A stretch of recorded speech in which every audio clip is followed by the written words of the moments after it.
Good morning, everyone. My name is Swee Chew, and I represent the Institute for Financial Literacy. I'm not an economist, but in my previous life, I was a banker. So I spent quite a bit of time lending monies to companies and in bad times having to help my bank collect those monies back. So it's not an easy job. Notice I'm an old school style guy. I have paper in terms of my script, and my younger colleague Barnabas has his mobile device looking at it. So I'm more, I think, the age group of some of the people in this audience, okay? So who is IFL? The Institute is a collaboration between Money Sense and Singapore Polytechnic to provide free and unbiased education to members of the public. We have a booth outside, so I encourage you to visit our booth. Otherwise, at the end of this deck, I will have a website of IFL. I encourage you to go to our website to find out about what we do, and also how to sign up for further talks and workshops. And for those who are e-learning inclining, then there are also opportunities to sign up for e-learning workshop online on our website. My brief this morning is what you should know about investing in bonds. Many investors consider bonds to be a safer tool compared to shares. Are bonds still an attractive investment in today's market? I would like to bring your attention to 2 points that the earlier speaker talked about, Barnabas, which is number one, potential for interest rates to rise in the future, and number two, inflation rate rising in the future as well. So these 2 points I will carry on in my talk to refer them to bonds and how you should take note of them. My answer to the question above would be yes, I believe they are still good investment instruments. Bonds, like many investment products, carry risk. And when I buy a bond, I do expect that I may not get repaid at the end of it, even though the probability may be quite small. Like the SPF police ad like to say, low risk doesn't mean no risk. So even though it is low, risk is still there. So really the challenge is to manage the risk through diversification and careful selection. Don't let one bad investment cripple your investment portfolio. So let's get warm up. I would encourage all of you who have mobile devices to take out your mobile devices. Go to this website, menti.com, or if you have a QR code reader, you can scan it. And there are 2 questions that I want you guys to answer. So if you can do that, give you a minute or so for you to log on to that page. This is a live quiz, okay? So don't bother to take a picture of it, because once you go home after this, you can't participate in the quiz anymore. You have to do it now. So there are 2 questions. And some of the questions will have more than one answer. Pick the answer that most appeal to you, all right? So I'm going to switch now to the internet where the quiz is being run.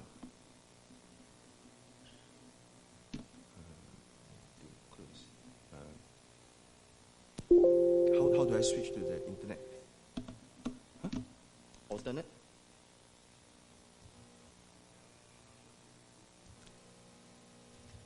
Okay. So this is the answer. So there are about 30, 39, 40, 41 people that are keying in right now. And these are the answers that everyone have.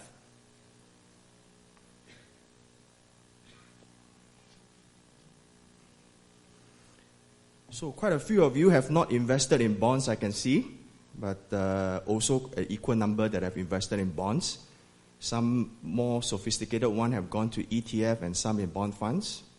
Let's give a few more seconds to see how many people are responding. Okay. So bonds, it's about half of you so far.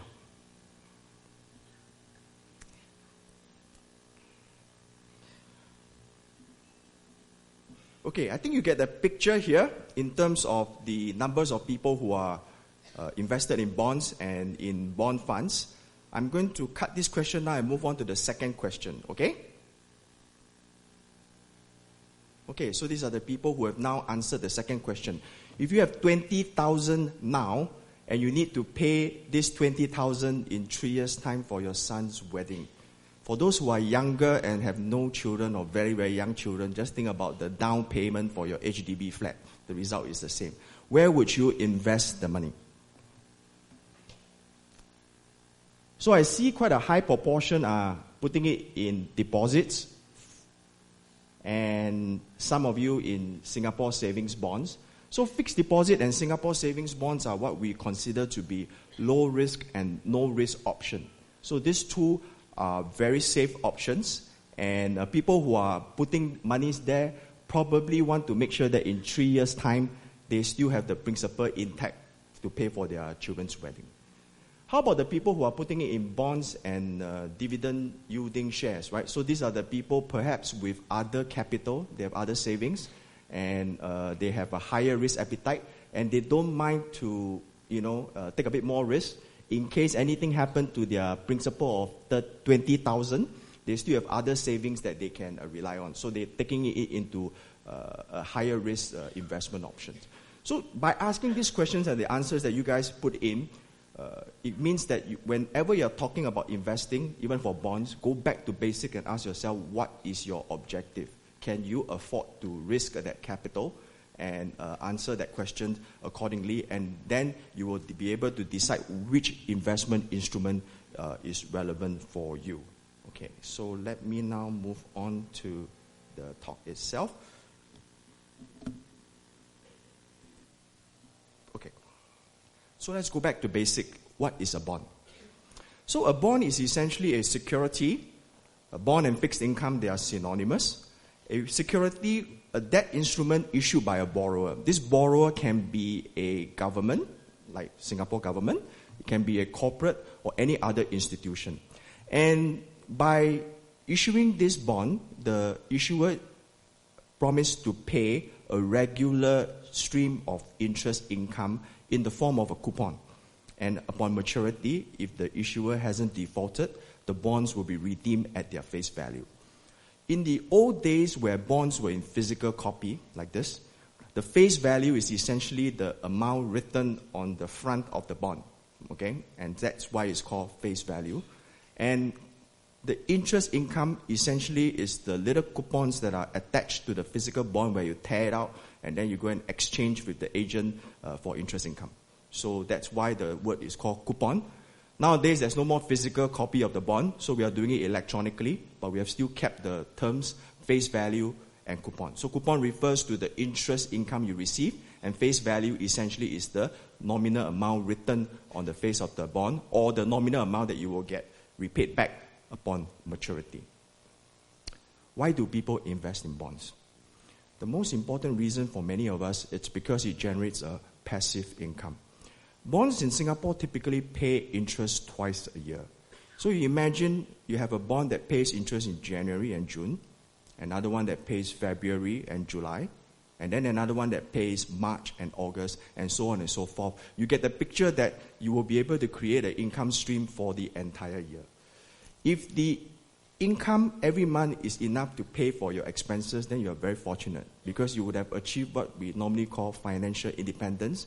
You are ready to retire and do other important things in your life because you now have an income stream every month to rely upon. So that's one of the most important reasons why people invest in bonds. What else? Diversification. Now, if you read the brief on the advertising, you would see that we talked about how bonds, all things equal, have a lower risk compared to other asset classes such as shares. All things equal, it is true that bonds have a lower volatility. So finance theory tells us that if you put bonds and other risky asset class together in a portfolio, overall the volatility will be reduced and accordingly the risk overall will be reduced. But always remember, low risk doesn't mean no risk, okay? So there's still risk. Some people ask, is there a formula that as an investor you can sort of gauge? So many financial advisor would tell you this, that the percentage of bonds in your portfolio should roughly equal to your age. So if you are 25 years old, 25% of your portfolio in bonds. If you are 75 years old, 75% of your portfolio in bonds. And as a back of the envelope guide, it makes sense because when you are younger, you can afford to take risks and you have a long horizon, and so therefore you want to invest more in riskier assets such as shares and less in bonds. But when you're older, you value the income and you want lower risk, and so therefore you can expect that as an older person, more of your investment portfolio would be in bonds. So therefore, the second most important reason is the diversification effect that bonds bring to the portfolio. Number 3, and this is true in any financial market, developed financial market. In the local market, in local currency, the government bond is considered risk-free, right? So in Singapore, the risk-free instrument is the Singapore government bond. In the US, the risk-free instrument is the US Treasury bill, okay? So that's how it works. All other bonds and fixed income instruments will be riskier compared to the Singapore government bond or the local currency government bond by varying degrees. And how much riskier is a subject we're going to discuss in a little bit of details in the following slides. The next reason is capital preservation, as I mentioned. So if you bought a bond and it didn't default and you hold away all the way through to maturity, you will get repaid back its face value. And then you can reinvest that amount again. With shares, value move up and down, so therefore you cannot always be sure that you will get back your principal value. So that's why people buy bonds. And then finally, sometimes market movement do result in bond prices going up, and when it does so, you will be able to benefit from the capital gains.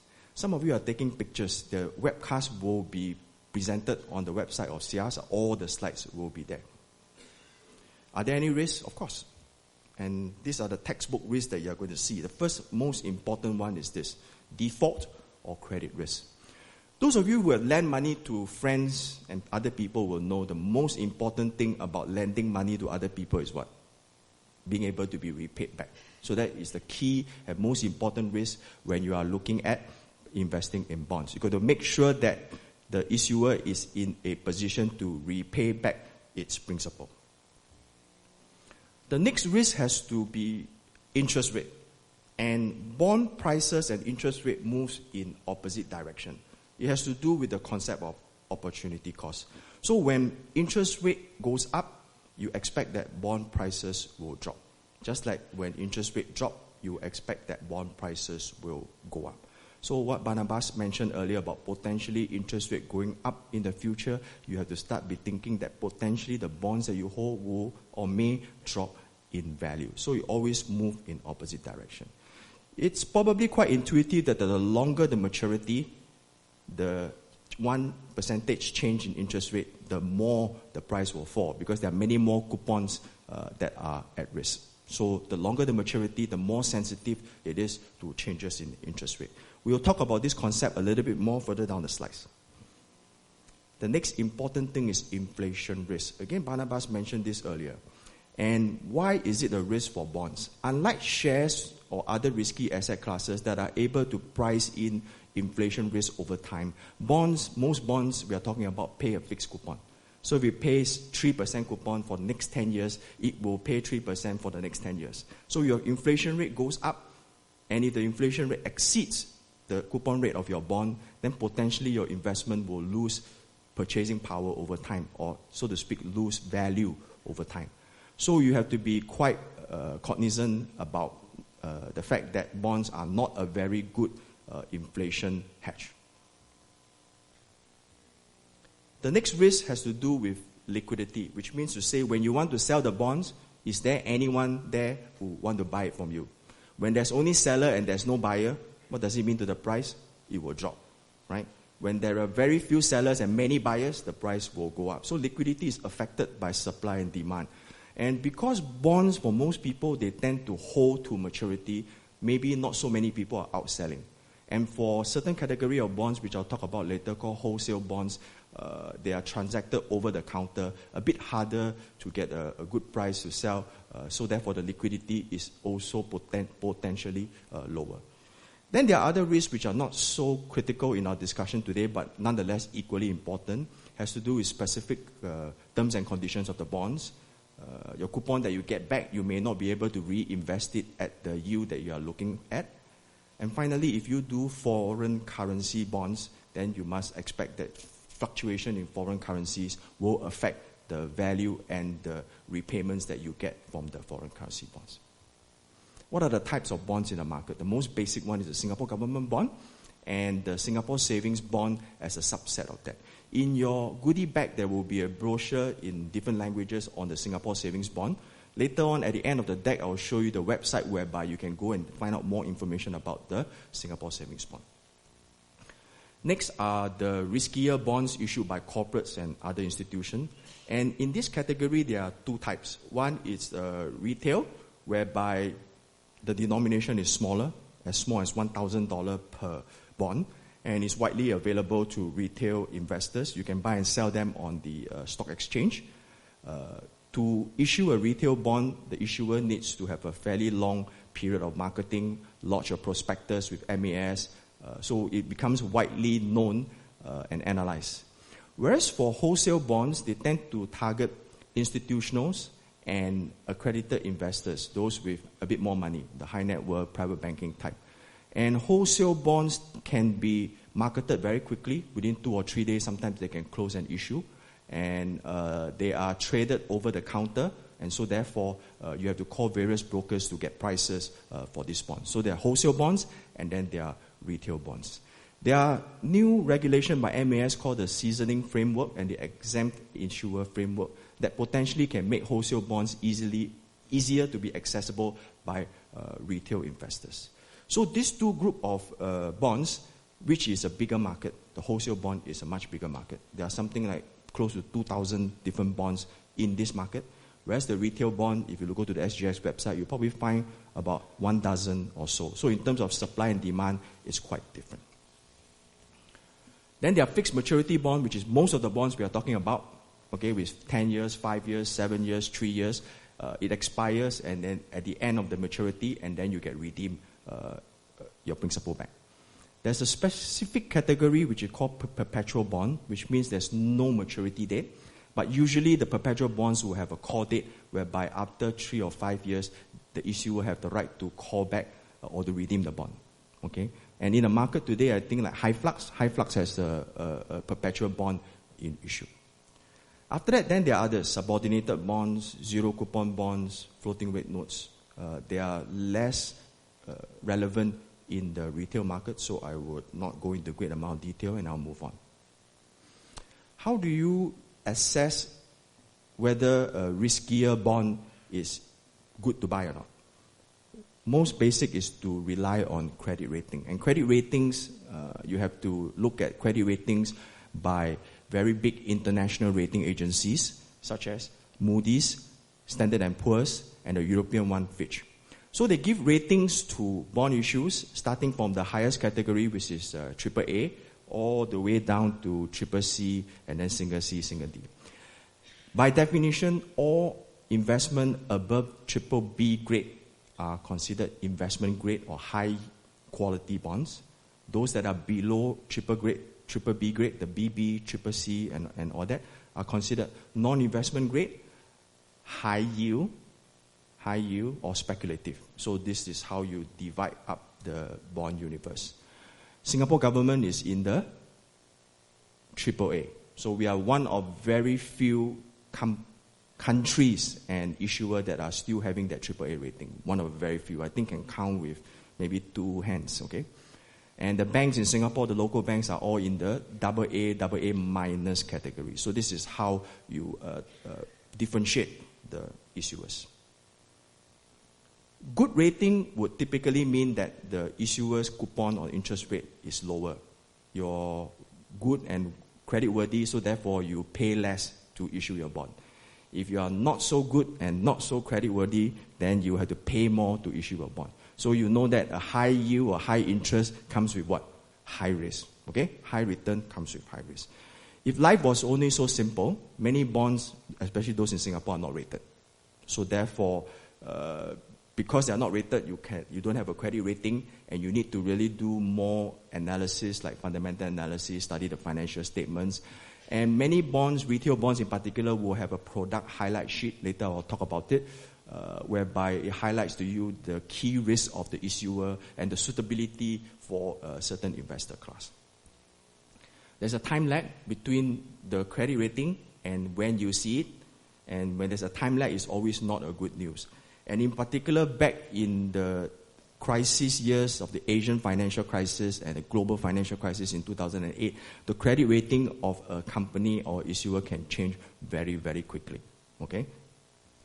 So you cannot rely on ratings alone. In fact, credit rating agencies will tell you on their first page, please do not rely on our credit rating. You must do your own independent assessment. So you need to consider things like the financial, the solvency, the profitability.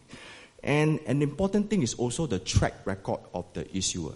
So those issuers that hasn't been very good to investors in the past, if you go back to the Asian financial crisis, there are some of those issuers there. Today, if they come out to the market, I think some investors will probably think twice before they actually subscribe to their bond issue. So market do have memories, and they do remember you if you are a bad issuer. But if you are the kind of issuer who will stand by your investors and make good your investors, then people will remember you. And so track record is quite important. Two more concepts I'll cover which can get quite technical. It's duration and yield to maturity. First is duration. As I mentioned just now, the longer the tenor of the bond, the more sensitive it is to changes in interest rate. So when interest rate goes up, the long tenor bonds will get affected more. However, maturity by itself is not the best measure. And so there's a measure called bond duration. The formula is quite complicated. So I'm trying to show you as an example how it looks like. So you consider two bonds. One that pays a coupon, and the same bond, but it doesn't pay a coupon. It's a zero coupon bond. So all things equal, the zero coupon bond will be much more sensitive to changes in interest rate. So longer tenor, smaller coupon will be more affected when interest rate goes up. So which means to say when you're expecting interest rate to go up, you want to own bonds with lower duration. That's what it means. So when interest rate goes down, you want to own bonds with higher duration. Since it is a measure of volatility, when markets are very volatile, you want to scale back your duration. When markets are more stable, you want to extend your duration. So that's how you use this concept of duration when you are looking at bonds. Then you can compare different bonds. You can compare different bond funds using this concept of duration. Don't worry if you are getting a bit nervous because this is a very complicated concept. The next one has to do with yield to maturity. And it is the internal rate of return if you hold the bond to maturity. A lot of words, right? So essentially, the coupon rate is not a very good measure or comparison between bonds because it depends on what is the price of the bond and when you bought it at what price. Give you an example. This is a chart of the Singapore government security. You can get this chart just by Google search or go to the government website. It will show you the last 1 week, what are the closing prices and corresponding yield to maturity of government bonds in the 1 year, 2 year, 5 year, 10 year, 15, 20, 30. You can see these prices every day. This chart is a bit old. It's back in 2015. So as I have highlighted the 10-year 3% September 2024, the coupon rate is 3%. But the yield to maturity at that period in time back in May 2015 is not 3% because the price of the bond is higher than par. And so therefore the yield to maturity is actually less than 3%. In that particular case, it's 2.3 on May the 4th. That number is calculated for you and shown to you on the government website. If you have non-government bonds and you want to calculate the yield to maturity, there's also a calculator on the government website that you can use to calculate yield to maturity. Or simply ask the broker or your financial advisor who's selling you those products, what is the yield to maturity? Then you will be able to compare between different bonds. Right? If you do decide to buy bonds, individual bonds, do consider a few factors. Number one, how does that investment fit your objective and portfolio? This has to do with risk-return trade-off. So if you're a young person and you want to have a lot of bonds in your portfolio, you have to remember that your investment horizon, especially if you are saving for retirement, is very long. The bonds in your portfolio during high inflation and volatile times may not be able to help you achieve that if you have too much of it. Similarly, if you're an older person and you want income, don't simply just buy a lot of bonds with high coupon because high coupon, high income means higher risk. You want to make sure that your coupon, your interest income is high quality so that your capital don't get affected. So you have to think about how it fits your investment objective. Be mindful of concentration risk. So essentially diversify. Don't simply just go for the highest yield. If any instrument that is more than 5% inside your portfolio, it is considered significant. Right? Your CPF, your Singapore government bonds, and your HDB flat not included. Okay? So if you have any investment that's more than 5% in your portfolio, it's considered significant. So how do you diversify? Invest in different issuers, different maturities, different geography, spread all your eggs across the basket. It's important because when things go wrong, usually this is where it may catch some of us. I remember reading an article about a lady who was saving for her daughter's university tuition fees, 150,000. The banker convinced her to invest 250,000 of her money, 150 plus a bit more, in a bond issued by Swiber. So you would remember what happened to Swiber now. So essentially her daughter's tuition fees were pretty much extinguished because of that. So you have to remember what is your objective. Don't simply go for higher yield. The challenge is that, as I mentioned, the wholesale bond market is a lot bigger in terms of size. The retail market is smaller in terms of variety. So the 1,000 denomination, not so many. The $250,000 denomination in the wholesale market tend to have a bigger volume of choice. So when you are in that wholesale market, unless you have many $250,000 to diversify for many people, the concentration risk will be quite evident. So that's something you have to keep in mind when you are investing in that segment of the market. Monitor your investment. I cannot say this more.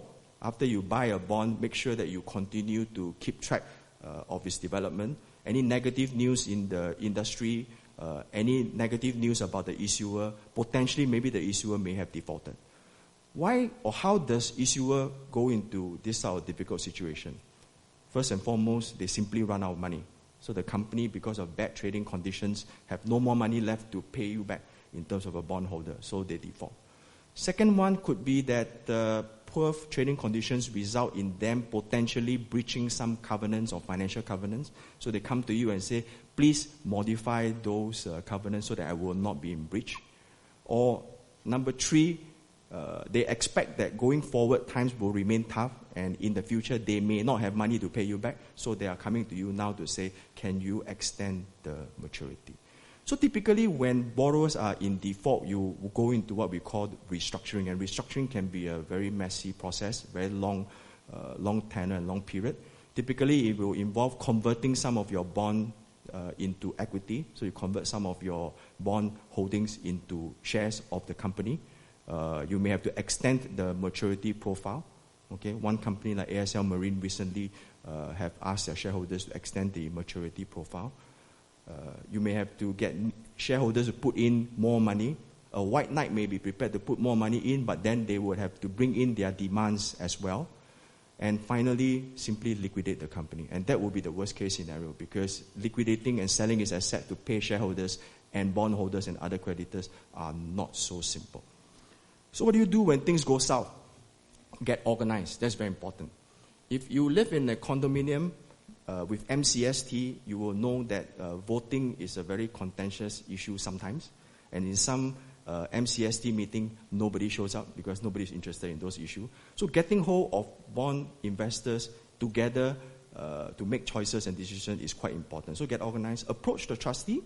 In all bond arrangement, there's also this institution called the trustee that actually protects or custodian and protects the rights of the bondholders. But remember, the trustee is not a proactive entity. It needs to act on instruction. So you as a bondholder need to instruct the trustee what to do. So you need to go and find the bondholders.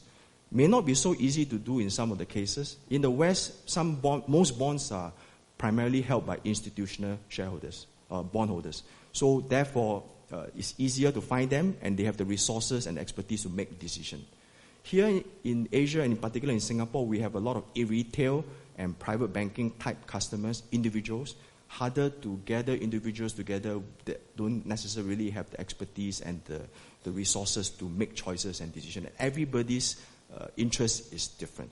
I understand that there are some bond issues here whereby there can be as many as 100 individual bondholders and no institutional bondholders. So therefore, in that particular issue, it will be quite challenging to get organized. What else can you do? Seek legal advice, very important. As a bondholder, ask your lawyers or ask for legal advice. What are your rights as a bondholders? Approach the people who sold you the instrument in the first place.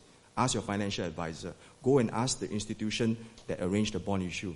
How do you go about to get organized and things like that? I know in one case, one of the banks have actually helped their clients to get organized. And of course, you can approach the good people at SIAS. They can act as an aggregator to gather all the interests and all the bondholders. And they have the resources such as financial advisory, legal. In a way, they are in a better position to be able to help you.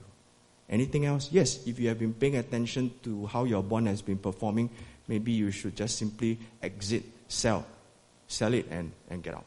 Okay? But selling, again, is not so easy, as I mentioned, because of the illiquidity. Just last Friday, I was looking at the bond prices and I saw two particular issues, Schreiber and Ezra. They already have declared for bankruptcy, right? So their bond price was quoted as 5 and 6 cents.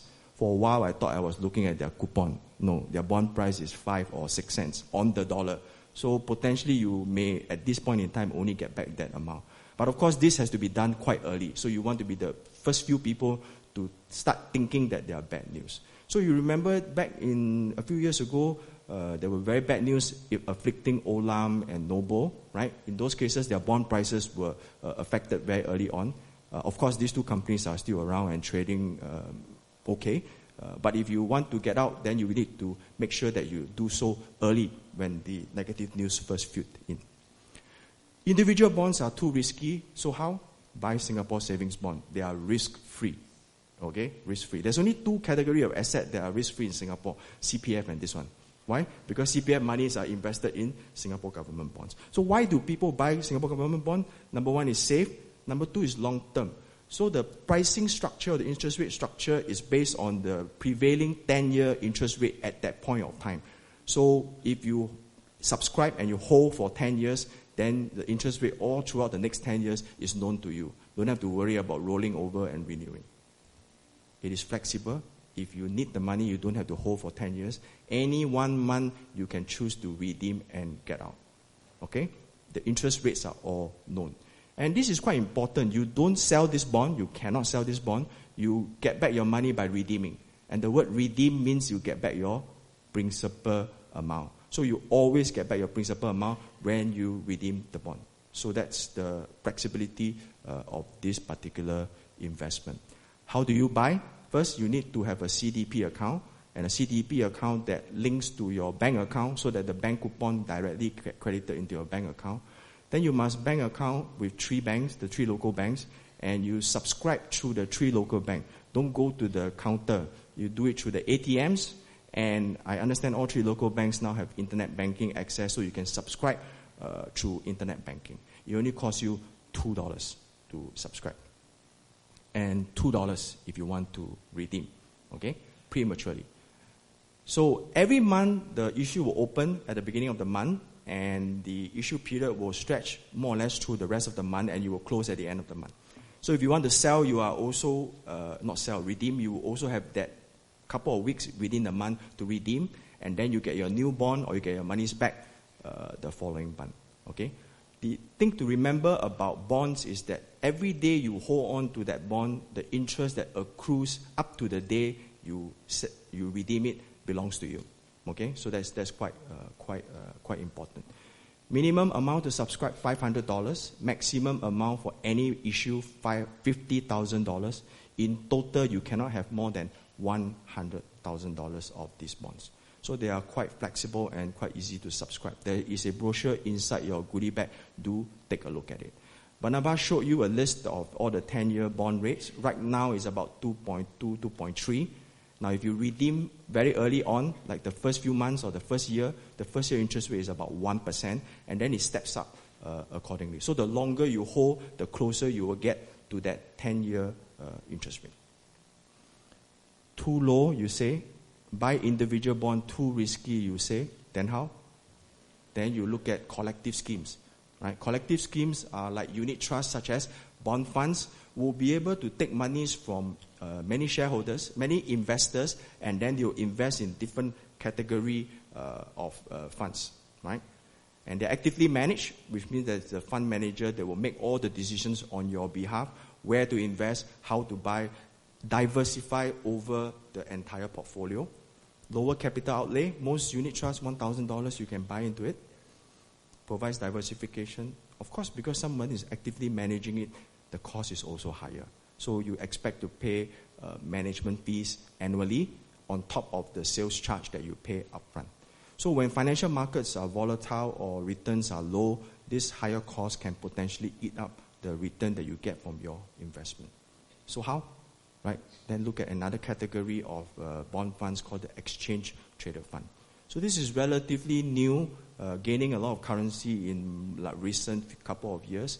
So this the easiest way to understand the exchange traded fund is to think of it as like a unit trust, like a unit trust listed on the exchange. So then you are able to have daily, intraday prices, transparency, and so on and so forth. In effect, unit trusts are active and exchange traded funds are passive because they follow the performance of a certain group of bonds or a bond index. So there's no manager making active choices. Some, or many actually, ETFs can be complex. It means to say they make use of derivatives. And in the local market, if it is a complex ETF, it will be considered as a specified investment product, in which case your broker need to administer what is called a customer knowledge assessment to make sure that you are sophisticated, you understand the risk and so on and so forth.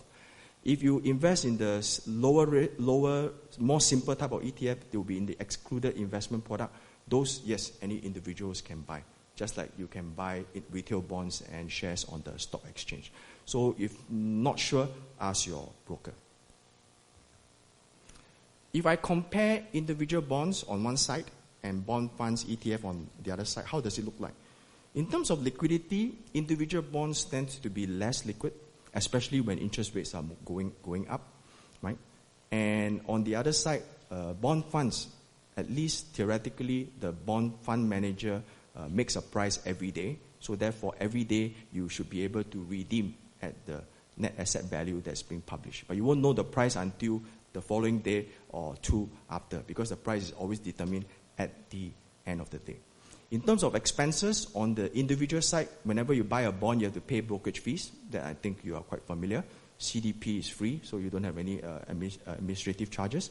On the bond side, because of the active management and the custodians and so on and so forth, there are annual fees and costs that is incurred in managing those bond funds. And to find out where it is, you look at the expense ratio.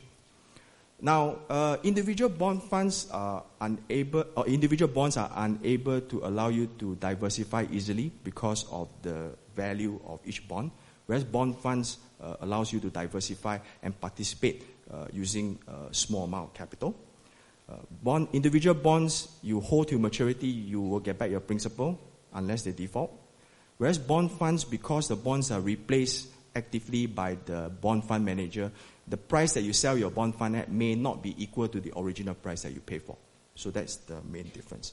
In terms of where to get information, individual bonds, you look at prospectus, term sheet. Bond funds have product highlight sheets, and you can also check the fund manager's website. For prices, retail bonds are traded on SGX. You can find the prices there. Wholesale bonds, ask your broker, look at SGX, Bloomberg for indicative prices. And bond funds, they're all published on major financial newspapers and also available on the website of the fund manager. So this is an example of a product highlight sheet and a fact sheet, and with areas that are highlighted. This will be available on the webcast, so you can take a look at it. So I will move on very quickly to the key takeaways, running out of time. So number one, pay attention to credit quality of the issuer and events that can erode the credit of the issuer. Be familiar with the company. Don't buy things you don't understand, right? And diversification is very important. It helps you to be able to withstand the fluctuation over time. And very important, after you bought it, regularly monitor and rebalance your portfolio regularly. And if you are still a bit nervous and not so confident, then you need financial advice. And make sure you approach a MAS licensed financial advisor who will then give you financial advice as to what you should do. The next two slides are comparison. We put them side by side of different products that we discussed. It will be available on the webcast. And I want to stress that putting them side by side doesn't mean that they are alternatives, because each one of them have different type of risk. Their websites are all here. Our Finlate website right at the second one from the top. Singapore Savings Bond website, the second one, last one. SIA's website, very important, at the end. And then there are useful webcasts of previous talks that have been captured on video and audio available on the on the SIA's website. Thank you very much for your attention, and I shall hand you over to the next speaker.